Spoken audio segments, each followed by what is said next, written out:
I've been selling ground meat and sausage made from the people I've killed to the hipster restaurants in the city. You know the type. Ones with terms like locally sourced ingredients emblazoned on every surface like it somehow makes their food taste good. Not that what I'm selling tastes bad, mind you. They love it. Everyone does. They think they're getting some of that heritage breed pork from those woolly Mangalitsa pigs I've got in the yard. Well, they're not. Those little guys aren't for sale. The restaurants are buying and serving human remains. Let me guess. I'm a monster. Oh, another madman killing innocent people, right? Another psychopath. Well, no. Maybe. Probably not. Here's the thing. It's not that I don't like people. I know everyone has hopes and dreams and blah blah blah. I had hopes and dreams too. I had a butcher shop and loyal customers for 40 years. Then all the kids started moving in. White kids just out of college. Kids with jobs in technology or some other abstract shit that pays an ungodly amount of money. 5 times what everyone else in our neighborhood was making. Kids without a care in the world for the generations of culture they were trampling on. Rents went up. Fast. Our neighborhoods changed. Fast. Family businesses that had been operating for years couldn't afford to stay there anymore and were forced to shut down. After just 10 years, the city was nothing like it had been. Gentrification was the word that kept getting thrown around. People talked about it like it was a good thing. I was lucky. I had a nest egg saved up and didn't even try to keep paying the rent as it skyrocketed. I saw where it was all going. I closed the shutters on my shop, bought some land upstate, had the foresight to acquire some mangalistas before they became popular and expensive, and started my little company.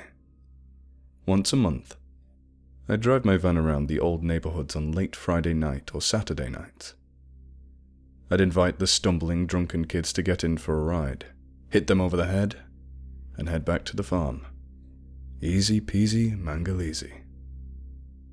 Anyway, the great thing about these hipster joints is the owners will cut whatever corners they can if it means they can get an edge on a new or hot product.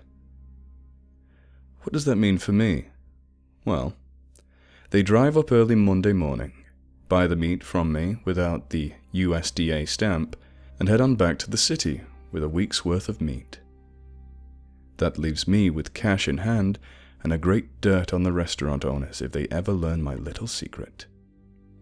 According to one of my buyers, a guy whose claim to fame was when he beat Bobby Flay on TV, the next big thing will be meat from suckling pigs. Baby piglets who've only consumed milk from their mothers. I glanced at his wife, who he'd brought to show her a real farm, and to see how the other half lives. She nodded absently, while cradling a tiny newborn to her chest. Her own little suckling animal. The guy went on and on about the quality of unweaned milk-fed product. He went through the recipes he'd planned out. They sounded pretty great, to be honest. Lots of fresh fennel. I love fennel. I pictured the people bound and gagged in their pens in my basement.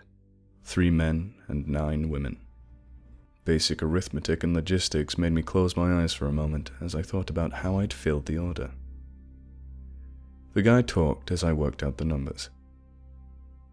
I'll be happy to pay you in advance, not only for the product, but for the exclusivity, he told me. We strolled around the pig pens as his wife worried aloud whether or not the baby could get sick from the smell. 11 months, I announced. The guy smiled. Apparently he'd expected a year or more. I shook his weak, uncalloused hand, nodded at his politely smiling wife, and patted the infant on its little pink head. They drove off in their Volvo, leaving me with a bag of cash.